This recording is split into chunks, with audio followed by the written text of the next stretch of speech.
배경은 그 위치가 라오디게아의 교회, 계시록에 나와 있는 그 일곱 교회 그 근처에 시골 동네예요. 자그마한 동네예요.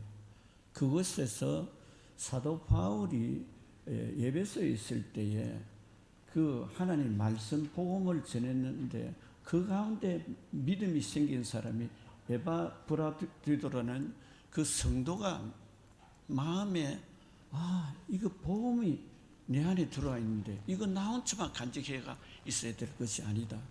그렇게 해서 그 라오디게아라는 큰 그 지방에 있는 도시 변두리에 가가지고 그곳이 바로 이 골로새서라는 곳인데 조그마한 동네예요. 그곳에 가가지고 가정 예배로 시작한 것이 이 에바브라디도라는 평신도예요. 그래서 교회가 세워진 거예요. 교회가 세워졌는데 사도 바울에게 배웠던 그 복음을 마음에 품고 그 당시에 골로새서에 사는 사람들은 로마의 지배를 받고 있는 이방인들이 사는 지역이었어요. 그러니까 쉽게 이야기하면 시골 동네에다가 로마의 통치를 받고 그 어떻게 보면은 이방인으로서 아무도 뭐 관심 없는 동네라고 볼 수가 있죠. 그곳에 가서 에바브라라는 사람이 복음을 한 사람에게 전하고 두 사람에게 전하고 이래 하다 보니 교회가 세워진데 그 교회가 어디에서 출발했냐? 가정에서 출발이 된 거예요. 그래서 이 고로새 교회가 세워지게 됐는데 바울이 지금 이 고로새에 이 편지를 써서 전달하는 사람이 누구냐? 내나 에바브라디도가 이 바울의 편지를 감옥에서 고로새 교회에서는 편지를 전달하게 가지고 가게 된 거예요. 그래서 이 고로새 교회의 그 소식을 이제 바울에게 말씀을 하는 거예요. 그 내용을 어떻게 돼서 교회가 세워졌고, 그런데 이 성도들이 마음에 믿음이 생겼습니다. 그 복음의 그 비밀을 깨닫고 보니까 담대하게 예수님이 누구신가? 이것을 알고 보니까 소망이 생긴 거예요. 예수 믿는 것이 그냥 단순하게 내가 이 땅에서 좀 잘 먹고 잘 되고 내 원하는 소원 이루어지는 이게 아니구나. 본질적인 것이 있구나. 본질적인 것이 그것이 첫 번째 왜 예수를 믿어야 되느냐 하는 그 이유에 있어서는 예수가 누구냐는 걸 알았다는 거예요. 성도들에게 가르치는데 예수가 누구냐? 이 예수가 그냥 우리가 이 땅에 오셔서 인간으로서 살다가 나는 단순하게 구원을 위해서 너들 죄 용서하기 위해서 왔다. 이게 아니라는 거예요. 예수님이 보니까 이분이 바로 하나님이시구나. 이것을 깨닫고 보니까 내 삶이 예수 믿는다는 내 마음속에 하나님이 눈에 보이지 않잖아요. 그분이 육신의 옷을 입고 이 땅에 오셨구나. 그리고 그분이 나 때문에 나 한 사람을 위해서 십자가에 못 박혀서 그렇게 고통을 당하시고 죽으셨구나. 그분이 3일 만에 부활하셨다.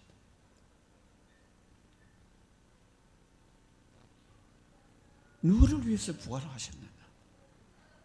나 같은 허물이 맞는 죄인을 위해서 부활하셨다. 그 목적은 구원하기 위해서. 그래서 오늘 본문을 그 내용을 조금 더 깊이 있게 보면은 그래서 1장 13절에 보면 그가 우리를 흑암의 권세에서 건져내사 그의 사랑의 아들의 나라로 옮기셨다. 예수님이 하나님이신 그 예수님이 이 땅에 육신의 몸을 입고 오셨으니 그분이 우리가 이 어두운 세상에서 완전히 멸망으로 가고 있는 나를 구원하기 위해서 건져내셔서 하나님의 아들 나라 그곳에 나를 옮기기 위해서 이 땅에 십자가에 매달려서 희생의 제물이 되신다는 거예요. 우리가 예수를 믿는 사람들이 많은 부류가 있어요. 당신 왜 예수 믿어요? 복 받기 위해서. 어떤 복을 진짜 받느냐? 받기 원하느냐?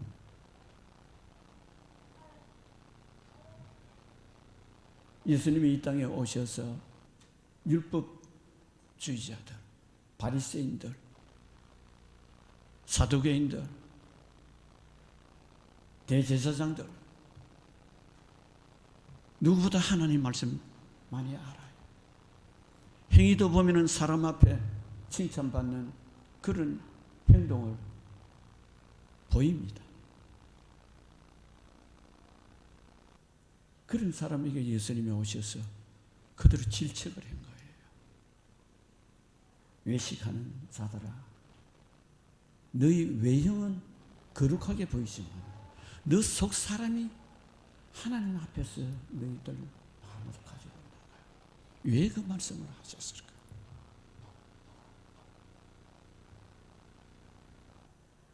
우리는 예수를 믿어야 돼요. 내 고집대로 예수 믿고 사람들이 나를 어떻게 평가할까? 사람들이 좋은 소리 하면 그 소리에 내 마음을 뺏길 수 있다는 거예요. 고린도교회의 이 편지한 내용을 조금 살펴보면 그들이 성도들은 마음을 어떻는가? 그 1장 2절에 보면 고릴 수 있는 성도들, 그 그리스도 안에서 진실한 형제들에게 편지하노니 우리 아버지 하나님으로부터 은혜와 평강이 너희에게 있을지어다. 이게 진실한 마음. 이 성도가 어떤 성도냐? 이들은 그리스도 안에서 있는 사람이다. 이건 중요한 포인트예요. 많은 사람들이 그러잖아요. 주일날은 거룩하게 교회 예배 잘 드리고 사람들인데 공경하고 서로 인사 잘하고 하는데 밖에 나가서 욕하고 싶으면 태뱉는 말이 욕도 하고 화나면 뭐 분이 나서 그걸 다 사람들에게 그거를 토해버리고 그런 크리스찬이 있다면 하나님이 보시고 계신다는 거예요. 내 마음에 진정으로 내 속 사람이 예수님의 그 마음들을 내가 떠나지 않고 간직하고 사는 거예요.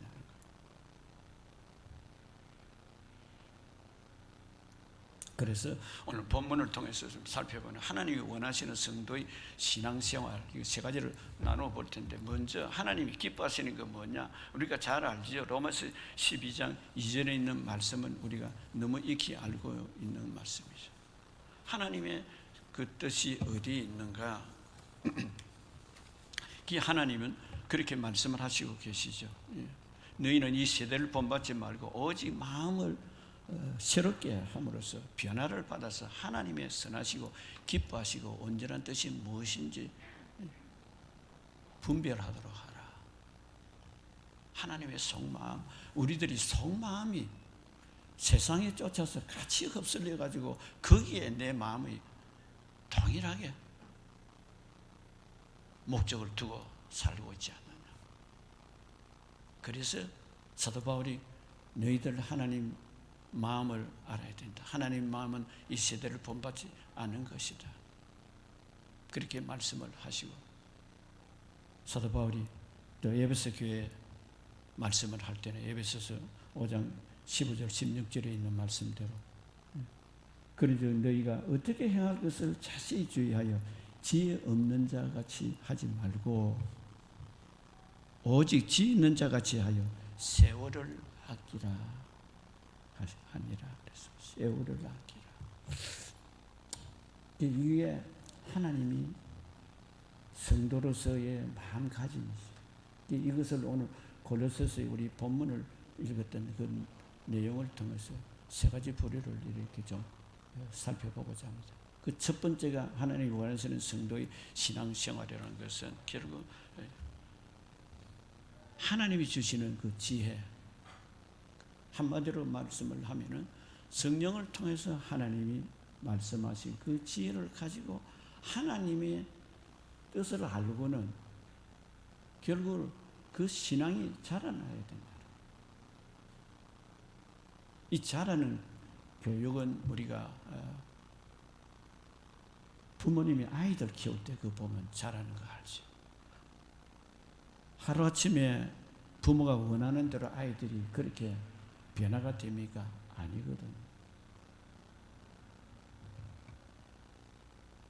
그래서 우리의 자신의 일생을 한번 돌이켜봐야 돼요. 저는 오늘 이 말씀을 생각하면서 각자 우리에게 내 일생을 어떻게 살 것인가 계획을 세워야 되겠구나. 왜? 하나님이 누구신지를 알면은 아는 것으로서 내가 조금 뭐 선한 일을 하고 내가 조금 더 남에게 뭐 좀 존경받는 일을 한다고 끝내버리는 그런 인생이 되어서는 아니 된다. 물론 우리가 목적은 사람들에게도 인격적인 존경을 받는 그 훌륭하죠. 그리고 내가 가진 것도 남에게 좀 나눠주고 살면 얼마나 좋겠어요. 예. 뭐 세상에 필요한 사람이 그런 사람이죠. 그런데 이 바울이 감옥에서 지금 그래서 성도들에게 지금 말씀하신 말씀의 핵심이 뭐냐? 너희가 하나님이 누구신지를 알고 나면 자라야 된다. 이 자라는 것은요, 언제까지 자라야 되느냐? 내 일생을 계획을 세워서 내 일생을 이렇게 살겠습니다 해서 이 자라는 과정은요, 내가 세상 떠날 때까지 자라야 돼요. 우리가 쉽게 생각하면은 그 자라는 과정을 생각해서 내가 하나님 일한다 그러면서 대단하게 그 열정을 품었던 사람이 누굽니까?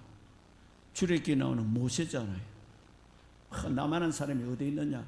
나는 뭐 왕궁에서 자랐고 왕궁의 학문도 다 배웠고 왕궁에 있는 거기 무기를 쓰는 무법도 다 배운 사람이다. 그러니 뭐 재능도 똑똑하지, 그런 실력도 있죠. 그래서 야, 나는 누구냐? 나는 하나님의 사람이야. 하나님의 구별한 이스라엘 백성이야. 내가 지금 몸은 이 애굽의 왕자로서 있지만은 아니야. 내 일생의 소원이 뭐냐? 이스라엘 내 백성들, 내 형제들, 내 동족들 고생하고 내 건져내야 되겠다. 그래서 자기는 자신만만하게 나이가 40이 되어서 젊음의 그 열정과 열기가 있으니까 내 민족을 구원하겠다 했지만 그는 자라는 것이 자기의 어떤 표준에서 그게 끝나버립니다. 그래서 그 열정을 가지고 했지만 결국 실패로 끝나버리고 말았죠. 그 왜 끝났습니까? 자기 의가 강한 것이에요. 하나님이 원하시는 그 뜻은 두 번째고 자기의 알고 있는 모든 재능과 실력들, 자기의 힘, 그렇게 해서 결국 살인죄로 그는 낙인을 지키고 도망가는 신세가 되었죠. 그 하나님은 그렇게 포기하지 않았죠. 나이가 80이 되어서 비로소 이제 하나님이 큰 연단하고 그 갈고 닦고 우리가 이게 말이라서 그렇지 한번 생각해 보세요. 왕자가 어느 날 저 시골에 가서 양치는 목동으로 일하러 해보세요. 얼마나 갈등이 심하겠어요. 웬만하면 이렇게 살 바에야 뭐 내 세상 떠나는 게 낫겠다. 이게 현실이에요. 모세를 우리는 보면서요, 하나님을 알아야 된다는 게 하나님이 어떠신 분인가. 그래서 이 하나님께서는 친히 말씀으로 하나님 누구신지를 또 알게 하시고 또 초대교회의 역사를 보면 성령을 통해서 하나님이 어떠신 분인지 하시는 것을 잘 기록을 하고 계시죠. 그 가운데서 우리가 성령은 어떠신 분인가에 대해서는 고린도전서 2장 10절에 보면 그렇게 말씀을 하고 있죠. 오직 하나님이 성령으로 이것을 우리에게 보이셨으니 성령은 모든 것 하나님의 깊은 것이라도 통달하시느니라. 그래서 우리가 신령한 하나님의 지혜를 알려면 성령의 그 은혜가 있어야 되는 것을 말씀을 하고 있습니다. 그래서 우리가 성령의 은혜는 우리가 깊이 생각하면 내 이성적으로 내가 아는 그 은혜가 아니에요. 하나님이 살아계신 하나님이 내가 체험이 되는 거예요. 이거는 내가 어떤 공부해가지고 아는 지식하고는 달라요. 그 뭐 깊은 것을 우리가 뭐 성경을 통해서 알 수 있지만 초대교회에 교회가 세워진 것이 결국 뭡니까? 예수님 쫓아서 교육받았던 사람이 결국 예수님 십자가 죽는 거 보고 흩어졌어요. 그뿐입니까? 예수 믿는 사람 이 이상한 이단 종교가 생겼다 해서 다 잡아 죽이러 다니죠. 어떻게 해서?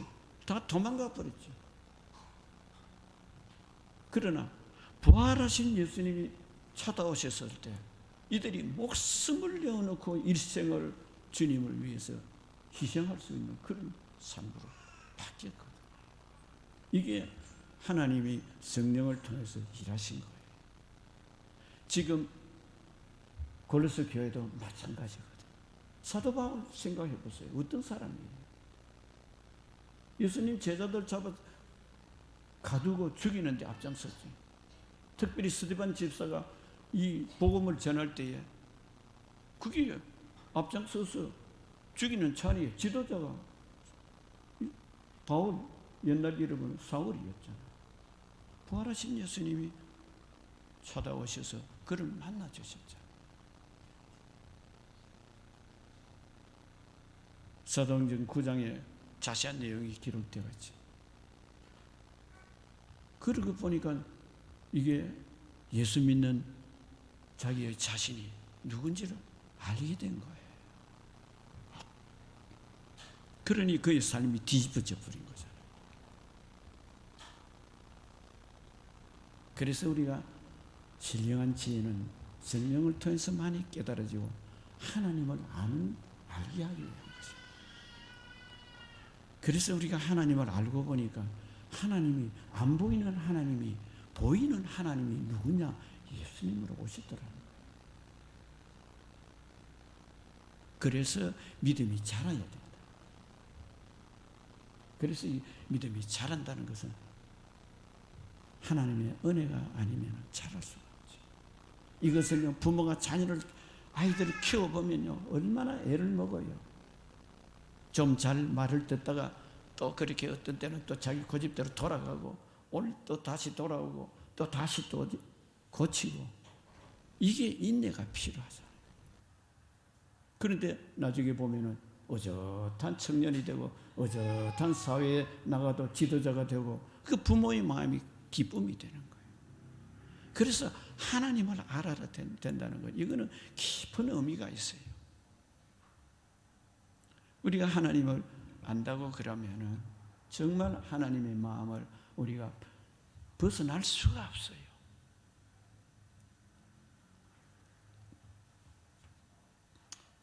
그래서 우리 본문 9절 10절에 보면 주께 합당하게 이로써 우리도 듣던 날부터 너희를 위하여 기도하기를 그치지 아니하고 그 안에 너희를 하여금 모든 신령한 지혜와 총명의 하나님의 뜻을 아는 것으로서 채우게 하시고, 하나님의 뜻을 아는 것을 너희들 이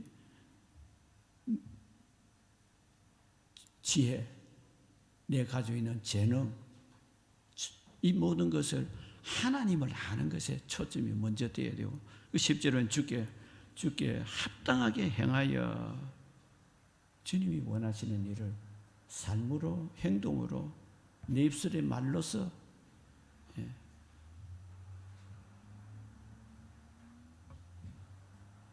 행하여 범사에 기쁘시게 하고, 범사라는 것은 모든 일이죠. 여기 저는 이 말씀을 준비하면서 묵상하다가 하나님께서 범사에 하나님 기쁘시게 하라 그러는데 그 범사가 뭐냐?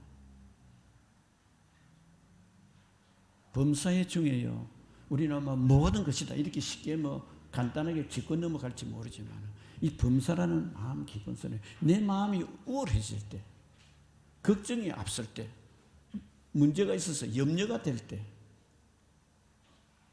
이게 범사에 들어가는 거예요. 내가 불편하고 마음이 편함이 없고 기쁨이 사라져버리고 무엇인가 눌지러짐이 있을 때입니다.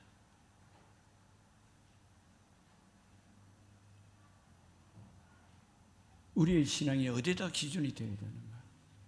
하나님 기쁘시게 한다고 하지만 내 마음이 눌지가 있으면 자녀가 지금 말도 잘 안 하고 시둥그리가 있어봐요. 부모의 마음이 기쁩니까? 아니거든. 하나님 마음 똑같단 말이에요. 그래서 우리가 이 고린도 교회에 도대체 예수 그리스도가 누구냐?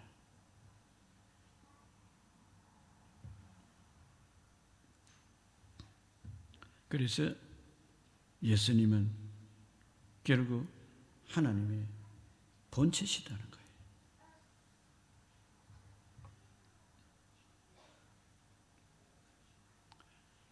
그래서 이 6절에 보면 이 복음이 이미 너희에게 이름에 너희가 듣고 참으로 하나님의 은혜를 깨달은 날부터 너희 중에서와 같이 또한 온 천하에도 열매를 맺게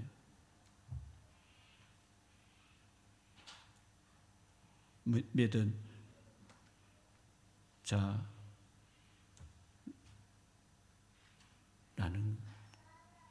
도다 그렇게 말씀하셨어요. 열매 맺기 위해서 자라게 하는 그 마음이에요. 그 우리가 복음을 우리가 받았고 나서 내가 자라는 이 과정은 아이들이 변하는 과정 어떻게 바뀌었을까? 그 돌이켜보면 내 자신이 어떻게 예수를 믿고 어떻게 바뀌었는가? 그래서 우리가 그냥 아는 지식으로 끝나는 것이 아니라 내가 바뀌는 거예요. 거기는 아픔이 있어요. 문제를 당하게 돼요. 여러분 그냥 온실에 편안하게 키웠던 나무는 밖에 내놓으면 금방 죽어버려요. 비바람이 치고 바깥에 있는 그 나무는 나중에 자라면 큰 이 집을 세우는 기둥이 되잖아요.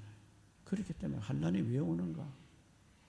하나님 왜 나 예수 믿었어? 나 잘못한 거 없는데 왜 이런 어려움이 오는가?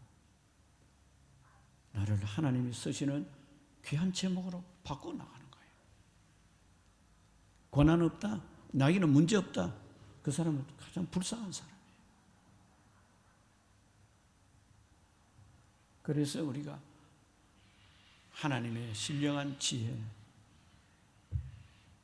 더 깊이 말씀을 안 드려도 우리가 말씀 속에서 잘 알 수가 있죠. 두 번째는 하나님이 원하는 성도의 생활은 하나님의 능력을 따라서 행동을 하는 사람이다. 오늘 11절에 그 말씀 하셨습니다. 우리 11절 같이 한번 읽어봐요. 그의 영광의 힘을 따라 모든 능력으로 능하게 하시며 기쁨으로 모든 견딤과 오래 참음에 이르게 하시고, 여기에 우리 힘으로 할 수 없는 것, 하나님의 능력. 하나님의 능력은 이게 우리가 믿음의 사람이 걸어가는 길이에요. 내가 판단해서 안 되는 거 포기해버리고 내가 할 수 있는 것만 한다면 그 하나님의 능력을 믿음의 사람이라고 볼 수가 없는 거예요. 믿음의 사람으로서 이게 불가능을 가능케 하는 하나님의 능력을 막연하게 믿는 것 아니에요. 하나님이 어떠신 하나님이신가 능력을 보라는 거예요. 생각을 해보세요. 출애굽기 우리 지금 새벽에 강의 설교를 하고 있습니다만 출애굽기 14장에 보면은 그들이 출애굽을 해서 이제 가는데 앞에는 홍해수가 가로놓여 있어 이제 끝이잖아요. 뒤에는 애국 군대들 다시 와가지고 죽이러 오니까 이게 지금 원망이 생기고 불평이 생기고 하나님 원망하고 뭐 지도자 모세 원망하고 그 하나님 모세에게 뭐라고 말하느냐? 너 가진 게 뭐냐? 저 가진 게 지팡이입니다. 그걸 가지고 너 길을 내게 해라. 하나님이 누구신지를 모세는 지도자는 알았어요. 그래서 너희들은 가만히 있어서 하나님이 하시는 일을 바라보라 그랬어요. 이게 믿음의 사람이에요. 그것을 하나님의 능력을 따라서 사는 사람들의 생활이에요. 그 안에는 하나님이 예배하신 풍성한 축복이 그 안에 숨어져 있어요. 그런데 우리 그건 그 축복 안 받아도 좋으니 지금 당하고 있는 괴로움, 힘든 거 이거 좀 없애주세요. 이렇게만 기도할 때가 많아요. 그래서 우리가 하나님의 능력을 따라서 생활한다는 이 자체는요, 우리의 마음을 하나님을 정말 신뢰한다는 거죠. 성경에 많은 약속들이 있죠. 시편 147편 11절에 보면 하나님을 경외하는 자, 하나님을 신실하게 믿는 자, 그 마음에 평강이 늘 있다고 그랬어요. 왜? 예수 믿고 평안이 없다면 이 뭐 예수 믿는 거 헛거잖아요. 나중에 죽고 나서만 뭐 천국 간다, 뭐 그것만 믿고 살면은 이 우리가 하루도 편안한 날이 없는 것이 이 세상인데, 그 문제 있을 때마다 이거 나는 아무것도 못하는 나약한 사람입니다. 늘 우울하고 마음에 기쁨이 없다면 누가 예수 믿으려고 그러겠어요? 그래서 성경에 보면 너희 염려가 있으면 주님께 맡기라 그래. 너희가 감당하지 못할 시험이 있다면 너희 하나님께서는 피할 길을 열어두신다. 사방이 우기삼을 다 당하더라도 하늘은 넓혀져 가요. 우리가 믿음의 눈으로 바라보면요, 내 존재가 이게 엄청난 하나님의 사랑받고 있는 존재예요. 여러분 한 사람 한 사람이 엄청난 하나님은 관심을 가지고 계세요. 스스로는 이거 저 예수 잘 믿는 저 뭐 훌륭한 저 사람이나 관심 가지고 있지, 나 같은 사람 이제 아무것도 모르고 뭐 그냥 교회에 뭐 들락날락 뭐 말씀 조금 뭐 이제는 뭐 할 것 같기도 하고 모를 것 같기도 하고. 아니에요. 하나님의 관심은요, 부모가 자녀에게 관심 갖는 거하고 우리가 그렇게 쉽게 생각을 하면 좀 이해가 빨라져요. 밉다고 부모가 자녀를 버립니까? 아니잖아요. 저기 계속해서 기도 제목을 보내면서 기도해 주세요 하시는 분이 있어요. 제가 답변을 해드렸어요. 뭐라고 답변했냐? 고난 속에 하나님이 가장 가까이 있는 그 시간입니다. 그 시간을 잘 붙들어서 하나님과의 관계가 바른 관계가 되세요.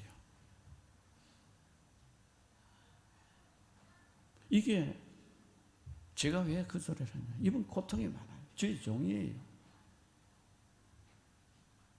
자기 설교 들어보면 엄청난 힘이 있고 능력이 있어요.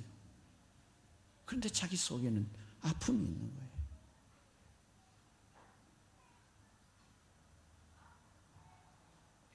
그렇게 보면서 제 자신도 돌이켜봤어요. 하나님, 저에게도 걱정이 있는데 저 목사님은 저보다 더 큰 고통이 있는 것 같아요. 하나님 다 아시잖아요. 근데 왜 저에게 계속해서 기도해달라고 요청을 합니까? 그 문득 기도하다가 생각해요. 너 자신도 바꾸어야 된다. 그래서 하나님 알겠습니다. 제가 사는 날 동안에 주님 앞에서 살아가는 그 마음 변하지 않게 해주세요. 그렇게 제 자신을 회개를 했던 것을 이 말씀 준비하면서 생각을 합니다. 그래서 너희가 진정으로 성도의 생활, 하나님의 능력을 따라서 생활을 하려면 결국 무엇이냐? 11절 하반절에 보면 기쁨으로 모든 견딤과 오래 참음에 이르게 하시고, 여기 인내지 한마디로 오래 참으면, 이게 우리가 오래 참는 건 우리가 습관이 안 돼가 있거든. 이거를 깊이 묵상해요. 오래 참음에 뭐 다른 말 할 거 없어요. 왜 예수님이 십자가에 죽기까지 그렇게 오래 참으셨나? 한마디로 그렇게 생각하면 우리가 할 말이 없습니다. 내가 할 말이 많고 내가 이거는 그렇습니다, 이거는 잘못되었습니다 하고 얼마든지 바른 말 하는 사람들이 바리새인이었어요. 그래서 우리가 하나님의 그 은혜를 내가 따라서 살아갈 수 있는 사람은 이 말씀을 마음판에 새겨서 그게 인내하는 마음. 그런데 그 인내하는 동안에 어떤 마음을 가지게 됐냐? 기쁨이라 그래놨어요. 기쁨으로 견디라 그랬어요.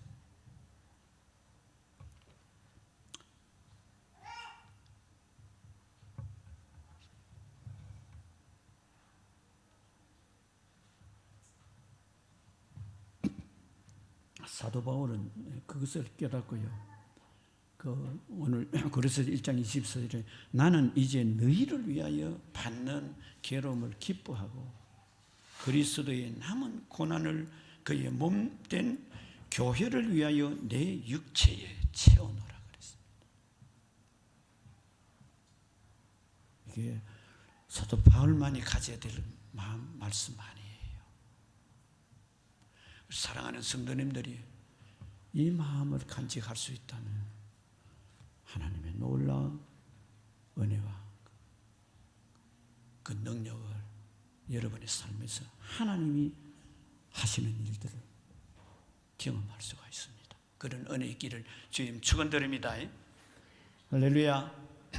마지막으로 하나님께 우리가 감사하는 생활을 해야 되는 게 본문 그렇게 12절에 보면 그렇습니다. 우리로 하여금 빛 가운데서 성도의 기업의 부분을 얻기에 합당하게 하시고 아버지께 감사하게 하시기를 원하노라.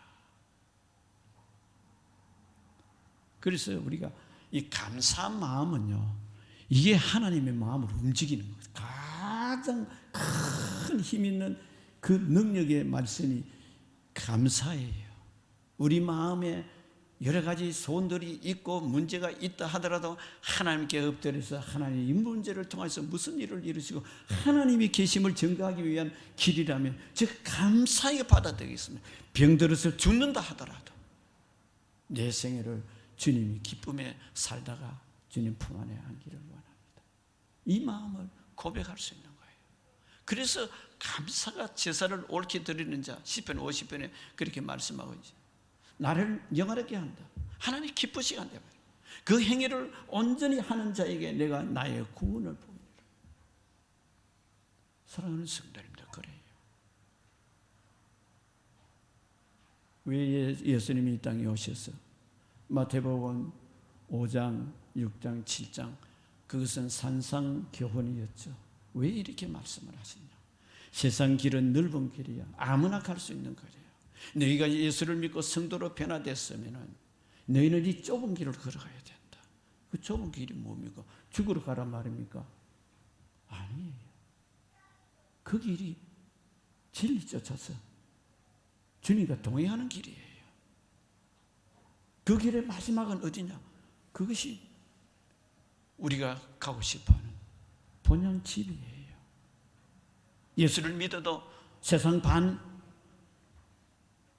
사람들이 원하는 소원들 그것 쫓아가다가 보면은 나도 모르게 넓은 길로 발걸음이 한 걸음 두 걸음 들어가게 되는 거예요.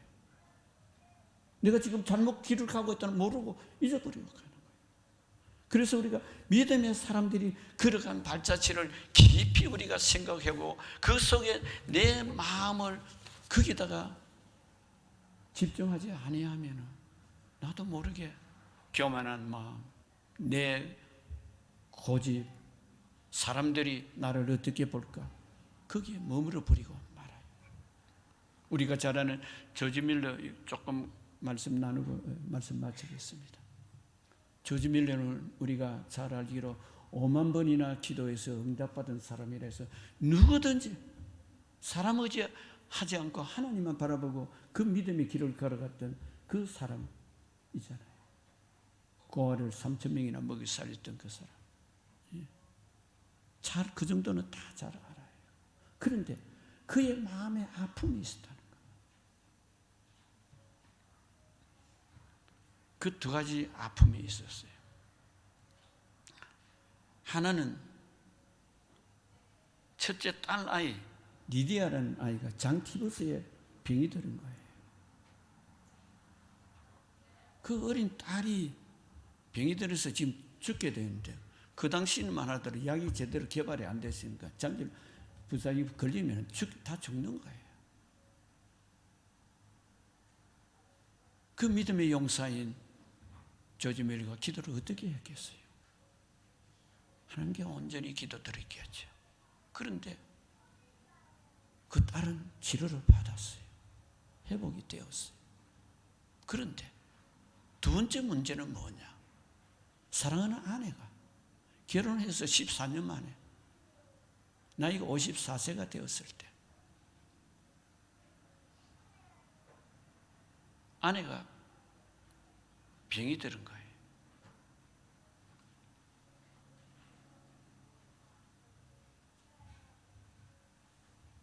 그 기도 어떻게 했어요? 딸을 살려주세요. 내 아내 살려달라고 기도 안 했겠어요? 그 아내 이름이 미얼이라는 사람인데 전적으로 하나님께 맡기는 기도를 했다는 거예요. 그런데 놀라운 일은 하나님 다리가 가쁜 거예요. 죽어버렸다는 이야기예요. 그러면 웬만한 사람이면 딸은 살려주고 왜 아내는 다리가 갔습니까? 얼마나 마음이 괴로웠겠어요. 그러나 조지 밀러는 하나님 다리가 가시는 것도 하나님의 뜻이라고.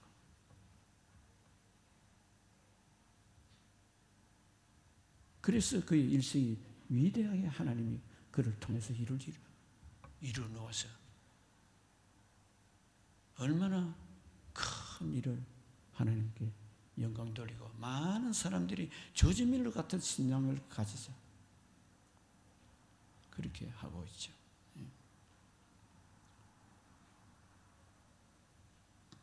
그래요. 사랑하는 성도님들, 그렇습니다. 우리 일생이 하나님 손에 매여 있어요. 그런데 우리는 믿음 좋으면 문제가 없는 것 같는데 아닙니다. 다 문제가 없으면 사람은 교만해지고 결국 세상을 쫓아 따라가고 말아요. 문제 속에 하나님이 나와 함께 계신다는 거. 그걸 생각하면 감사한 마음이 생겨요. 아픈 것이 문제예요. 죽음이 문제예요. 죽음 문제를 예수님이 해결해 두셨는데 그게 복음이 핵심인데. 뭐 물질 좀 손해봤다고 내 믿음하고 바꾸려겠어요? 아니거잖아요.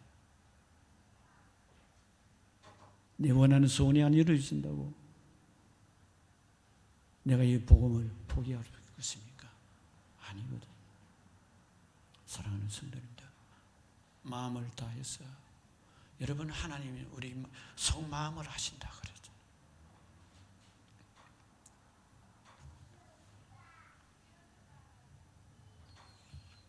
그래서 오늘 말씀을 묵상하면서 여러분, 저와 여러분의 마음속 깊은 곳에 아무도 몰라도 하나님 알고 계시고 내 마음을 이끄시고 계시고 너는 나를 바라보라. 그런 성숙한 우리 성도님들 다 되시기를 주의 이름 축원드립니다. 할렐루야, 할렐루야. 예, 우리 한번 기도하십시다. 하나님, 잘 모르지만 오늘 말씀을 통해서 하나님의 기쁘신 말씀을 제 능력으로는 받아들이지도 않는데 오늘 목사님을 통해서 주신 말씀이 내 마음판에 자리를 잡아서 코로나가 있고 문제가 아무리 태산 같은 문제가 있더라도 하나님 기쁘시게 하게 하여 주옵소서. 우리 한번 주일 청하고 간절히 기도하겠습니다. 주여, 주여.